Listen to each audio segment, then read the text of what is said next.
आप में से बहुत सारे बच्चों का एक ही कॉमन सा क्वेश्चन होगा कि भैया क्लास 12 बोर्ड एग्जाम में मैंने गलती कर दी मैथ्स लेके क्या।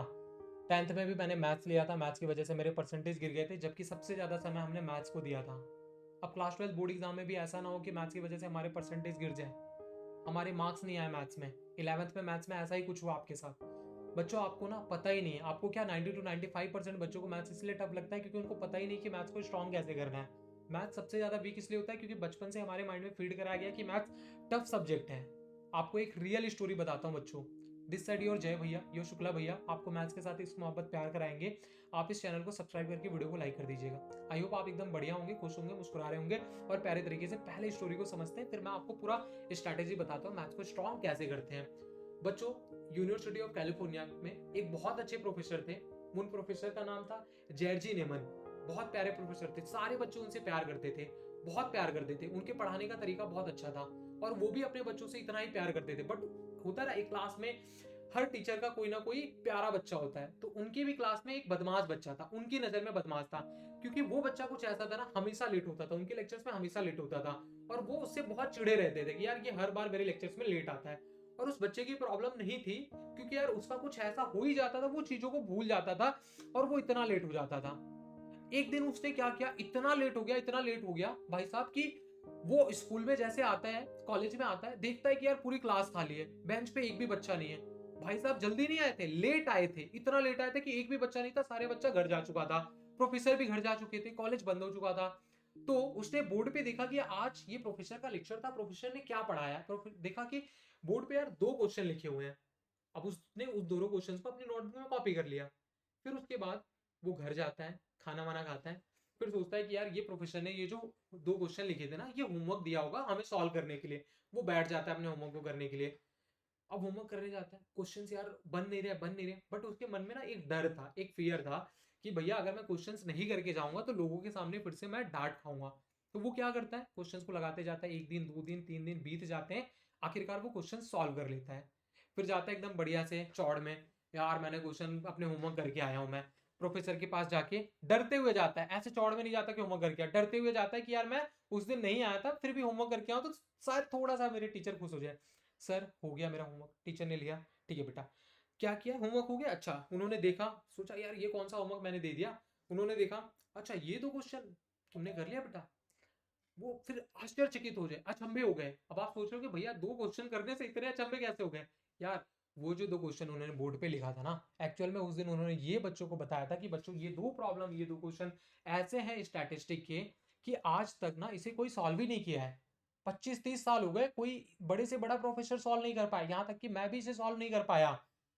तो सारे बच्चे जितने थे उस क्लासरूम में, उस बच्चे को छोड़ के जितने बच्चे थे, सबके माइंड में ये बैठ गया कि यार ये क्वेश्चन जब हमारे प्रोफेसर से नहीं हुआ, इतने बड़े बड़े लोगों से इतने सालों से नहीं हुआ, तो हम कौन से खेत की मूली है, हम कौन से महान है कि हमसे सॉल्व हो जाएगा, हमसे भी नहीं होगा। तो उन्होंने उस क्वेश्चन को ट्राई भी नहीं किया। बट वो जो बच्चा था ना, उसने ट्राई किया क्योंकि उसे पता ही नहीं था कि यार ये इतनी टफ चीजें हैं। उसे ये लगा कि मैं जिस क्लासरूम में बैठता हूं, जो मेरे क्लासमेट्स हैं, सबको ये क्वेश्चन आता है, सबके लिए कॉमन सा ये क्वेश्चन है, सब सॉल्व करके आएंगे, सबका होमवर्क होगा, मेरा ही नहीं होगा तो मैं डांट खाऊंगा, उस माइंडसेट के साथ वो कर रहा था।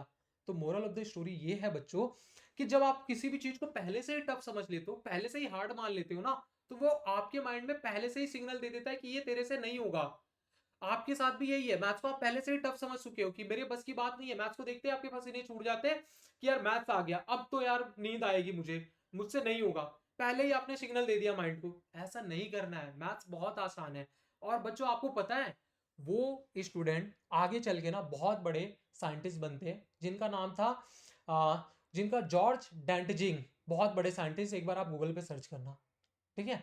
बहुत बड़े मैथमेटिशियन बने वो। सो बच्चों आपको भी उसी तरीके से समझना है कि कोई चीजें टफ नहीं होती है। आपको अगर पता होगा कि आपके लिए बोर्ड में एक ही एनसीईआरटी बुक है मैथ्स की, अब यही बुक पढ़ के जाना है। आप गलती क्या करते हो, पहले ध्यान नहीं देते, बाद में स्टार्ट करते हो। स्टार्टिंग से ही आपको फोकस होके पढ़ना है बच्चों।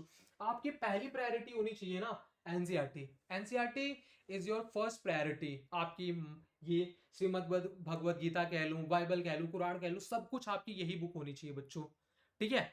और यहाँ पे हमें एनसीईआरटी को पहली प्रायोरिटी देनी है। क्यों देनी है, क्योंकि एनसीईआरटी से रिलेटेड ही क्वेश्चंस हमें पूछे जाएंगे। सबसे पहले हमें क्या करना है, एनसीईआरटी को लाइन बाय लाइन रीड करना है। आप क्या करते हो, जैसे कि यूट्यूब पे किसी वन शॉट टीचर्स का देख लिया, टीचर ने डायरेक्ट एक्सरसाइज किया, टीचर ने डायरेक्ट फॉर्मूला बताया, तो आप भी एक्सरसाइज लिए, फॉर्मूला लिए और सॉल्व करने बैठ गए, है ना।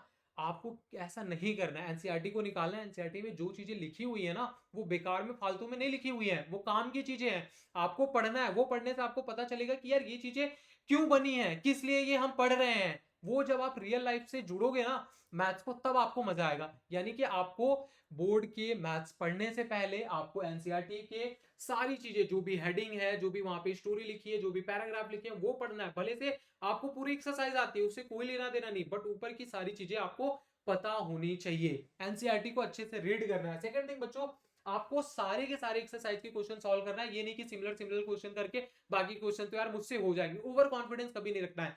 और फिर एग्जांपल्स बहुत ज्यादा इंपॉर्टेंट होते हैं। सबसे पहले एग्जांपल्स करो, देन उसके बाद एक्सरसाइज करो, फिर मिसलेनियस एक्सरसाइज। और कोई भी चीज रटना नहीं है, सैक्रिफाइस नहीं करना है कि भैया यार ये चीजें मुझे नहीं समझ में आई, मैं सैक्रिफाइस कर लेता हूँ कि यार टीचर से पूछूंगा तो लोग मेरा मजाक उड़ाएंगे, या फिर टीचर को क्यों परेशान करूं। ऐसा नहीं सोचना है। सैक्रिफाइस खुद के साथ नहीं करना है, खुद के साथ चीट नहीं करना है। नहीं समझ में आया 2 into 2 4 कैसे होता है, नहीं आ रहा है भैया, पूछना है। कोई नहीं, ये 2 4 लोग मेरा मजाक उड़ाएंगे, ठीक है, बट जीवन मेरा मजाक ना उड़ाए, आगे मैं जाके परेशान ना रहूं, बोर्ड एग्जाम में एक कम मार्क्स आ जाए तो लोग मेरा मजाक ना बनाए। अभी सही समय, अभी पूछ लिया करो, ठीक है। अब फिर बच्चों उसके बाद आप ये ध्यान रखिएगा, हमें मैथ्स को स्ट्रॉन्ग करना है, तो सबसे जो इंपॉर्टेंट चीज होता है बच्चों, एक स्टडी प्लान होना चाहिए। आप मैथ्स को आज पढ़ लिए 4 घंटे 5 घंटे, फिर कल तुम 5 दिन पढ़ ही नहीं रहे हो, ऐसे नहीं होगा मैथ्स आपका स्ट्रॉन्ग। आपको रेगुलर पढ़ना पड़ेगा एक स्टडी प्लान के साथ। आपको क्या करना है, सिलेबस को डिवाइड करना है कि यार ये स्ट्रॉन्ग चैप्टर्स है, ये मुझे बहुत अच्छी तरीके से आता है, मेरा अलजेब्रा स्ट्रॉन्गेस्ट पोर्शन है। अब कैलकुलेशन क्लास 12th में नया आ रहा है कुछ, तो मुझे वहां पे अच्छी तरीके से क्लास में प्रेजेंट रहना है, बैकलॉग नहीं लगाने हैं, अच्छी तरीके से प्रैक्टिस करना है, रिविजन करने हैं। आपको रेगुलर मैथ्स पढ़ना है। रेगुलर एक टारगेट बना लो कि इवनिंग में 8 से लेके 10:30 11 बजे तक मुझे रोज मैथ्स करना है बोर्ड के लिए, ठीक है। फिर बच्चों उसके बाद आपको क्या करना है, प्रैक्टिस। मैथ्स के अंदर ना प्रैक्टिस ही आपको परफेक्ट बनाएगा। Practice is equal to perfection. Maths में जितनी प्रैक्टिस करोगे उतने नए नए तरीके से क्वेश्चंस को करोगे। मान लो आप एक क्वेश्चन सीखते हो कैलकुलस का, उस क्वेश्चन को बढ़िया तरीके से सीख लिया आपने, सारी चीजें आपको समझ में आ गई, आपको क्वेश्चन सॉल्व करने में 5 मिनट लग रहे हैं। आप दोबारा वही करोगे आपको लगेंगे 4 मिनट, दोबारा करोगे आपको वो 2.5 3 मिनट में हो जाएंगे। 5 6 बार करोगे ना पूरा रटा जाएगा। आप 2 मिनट के अंदर क्वेश्चन को, 5 मिनट वाले क्वेश्चन को 2 मिनट में सॉल्व करके रख दोगे। टीचर्स आपको क्वेश्चन 10 मिनट में समझाया, आपने नोटबुक उतारा, 5 मिनट लगा, फिर से उसे आपने किया, आपको 3 मिनट लगा, फिर से आपने उसको मल्टीपल टाइम प्रैक्टिस किया, 2 2.5 मिनट में क्वेश्चन आपसे हो जाएंगे। प्रैक्टिस ही परफेक्शन है। और वो भी नहीं कि एक ही दिन, रोज रोज उस क्वेश्चन को करोगे ना, पूरा रटा जाएगा यार मैथ्स आपको एकदम बढ़िया तरीके से। बिना रटे ही मैथ्स रटा जाता है प्रैक्टिस से, ठीक है बच्चों। तो प्रैक्टिस बहुत अच्छी तरीके से करना है।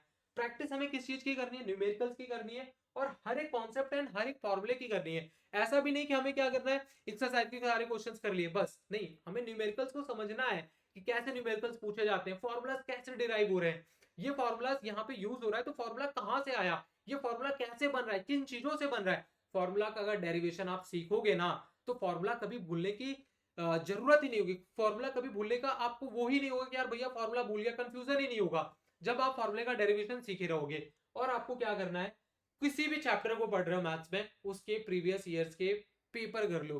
मैथ्स में मैं बच्चों को यही समझाता हूँ। पता है आपको एक रियल और एक स्टोरी बताता हूँ बच्चों। मेरे पास पिछले साल एक बच्चा आया 11th, उसने कहीं और से पढ़ा था, मैथ्स के अंदर 33 मार्क्स आए थे, ठीक है। वो 12th में आया, बोलता है भैया मुझे पास करा दो। मैंने बोला पास तो हो जाएगा, तू मेहनत करने के लिए रेडी है। बोलता भैया जो आप बोलोगे वो करूंगा, मैं मेहनत करता हूँ, कोशिश करता हूँ, लेकिन मेरे मार्क्स नहीं आते मैथ्स में। अभी मेरे 33 मार्क्स आए हैं। तो मैंने उसको यही समझाया कि बेटा देख, मैथ्स पढ़ना मुश्किल नहीं है, मैथ्स पढ़ना मुश्किल नहीं है, अगर तू मैथ्स से पहले से ही डर के पढ़ेगा वो मुश्किल है। मैथ्स समझना बहुत आसान है, बट पहले से ये समझ लेना कि मैथ्स मुश्किल है, तो मैथ्स तेरे लिए मुश्किल होगा। तो रेगुलर कंसिस्टेंसी के साथ अगर मैथ्स में प्रैक्टिस करेगा, सब कुछ करेगा ना, तो अच्छे मार्क्स स्कोर करेगा। और पता है 10th में उसने मैथ्स के अंदर बच्चों, सीबीएसई बोर्ड से 100 में से उसके मैथ्स के अंदर आए थे कुछ 51 मार्क्स आए थे।